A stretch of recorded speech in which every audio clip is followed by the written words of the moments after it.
Well, it's now getting toward the end of January, and I'm looking at my goals for my channel for 2019, and I've looked back at some of the other videos that I've done recently, and I found out that almost all of my content involves heading up to the mountains. And I realized that of all the content I posted since starting this channel in March of 2018, that I hadn't been to the beach. So this weekend, I made my way to the Olympic National Park, to Ruby Beach, and I'm here to shoot sunset. So I hope you enjoy this video.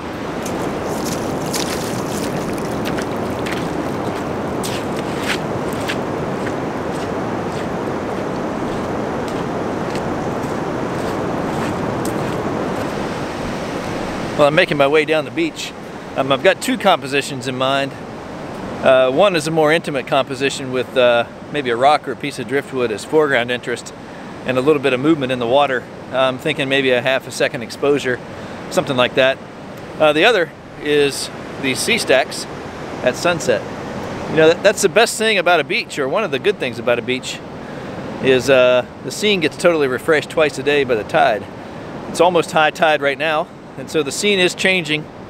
I can even see the difference since I've been here. So I'm on the hunt for an intimate composition, and we'll see what I can come up with.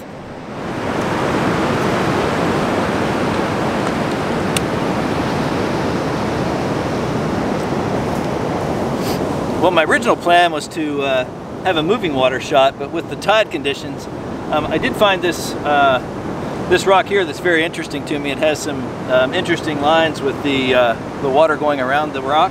It also has some nice reflection and highlights in the near ground. There's three stacks of rocks that are on the right third: a rock in the near ground, a rock in the mid ground, and then a sea stack on the right third in the background. I have a fair amount of dynamic range because the sun is still about 45 minutes from sunset, and so for that reason I've dropped in a 3-stop hard edge ND filter, and that allows me to dial back that and expose for the foreground. The reason I did that is I'm going to focus stack this. I'm going to focus at 3 points throughout the focal length. I'm going to focus on the rock in the distance, basically at infinity, focus on the middle rock in the midground, and then focus just in front of the lens here in the foreground. And that allows me to expose correctly for the highlights, account for the dynamic range, and not also have to exposure blend. So I'm going to go ahead and take this, and we'll see how it turns out.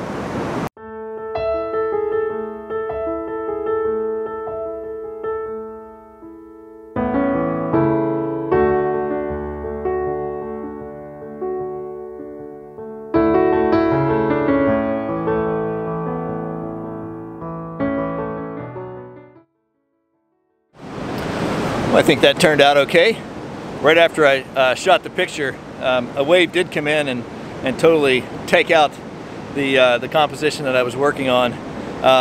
One thing to remember is salt water is absolute murder on tripod legs, especially. So it's really important when you're at the beach that when you get back home, do the due diligence and recover your gear completely. Your camera, your lenses, but also especially your tripod.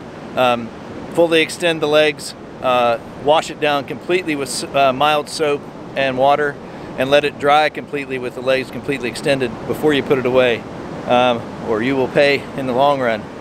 So I think that worked out okay. I was pretty happy with it on the back of the camera. So I'm going to work my way further down the beach and get set up for this wonderful sunset. So I've toyed with a few compositions of this classic shot of the sea stack. I've come around a little bit to the north, which is not the classic view, but the reason I came here is I'm hoping for a different perspective, using some of the water and the froth, the sea foam in the water, to use that as a leading line through the composition. I'm at risk of getting wet, my feet wet, but with any luck I'll get some interest here, and I'm getting some right now. Yeah, without any foreground interest, the scene is pretty dull. And so I really needed this water as interest, and I needed the foam in the water to draw the eye through the frame. So I think that works out okay. I'm going to exposure blend this. I have no filter other than a polarizer. And so I'm going to shoot this exposing correctly for the subject, which is the C-stack here. And then I'm going to darken the exposure and expose correctly for the sky. And I'll blend that together when I get home in Photoshop. Hopefully it turned out okay.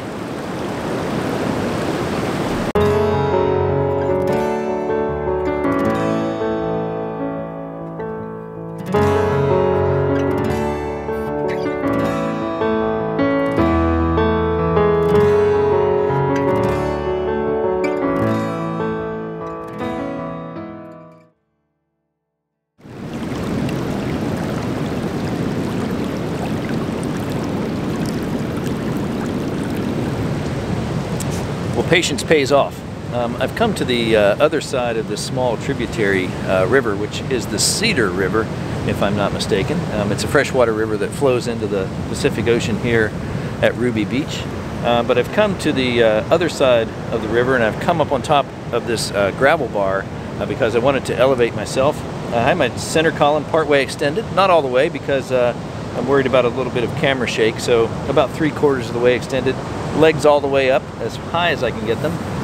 But I have a really nice composition. It's my best composition all day. This view is using the river, creates a nice curved leading line through the frame, transecting the lower half of the frame. I have 3 subjects, which are the 3 C-stacks in the midground, and then I have 1 C-stack in the background. But the reason that I needed to get so high was I didn't want any overlap whatsoever, but I cannot manage the C-stack on the right-hand side in the midground. But by getting my camera high, I did not want the top of the C-stack in the midground to be higher than the ridge of the C-stack in the background. And so getting my camera high, that allows me to compose the shot correctly, and I'm really happy with the composition. It's great to end on a high note. I don't have any filters now. It is past sunset, but we're getting some excellent color in the sky. And so I'm going to exposure blend this, exposing correctly for the subjects in the frame. There are some people that I have to deal with, and so I'm being careful to watch where they are so that I can easily take them out in Photoshop. And when you have people in your frame that you need to use content aware to take out, it's important that they aren't in front of any background objects. That makes it much harder to take them out, makes it much harder to take them out. But exposure blending this, exposing for the subjects, gives me, at f9, gives me a shutter speed of 1/8 of a second. I'll go ahead and take that. And then I will drop the exposure down by 3 stops and expose for the sky. I'm getting some really nice color in the sky. And a lot of different patterns in the clouds. So dropping down 3 stops and exposing for the sky. I'll blend that together in Photoshop when I get home, but it's great to end on a high note. I'm happy with this composition. I'd like to thank you for coming along. If you liked the video, I'd appreciate a thumbs up, and if you want to get updates and follow me on my progression in photography, consider hitting that subscribe button. And until next time, I'll see you in the next video.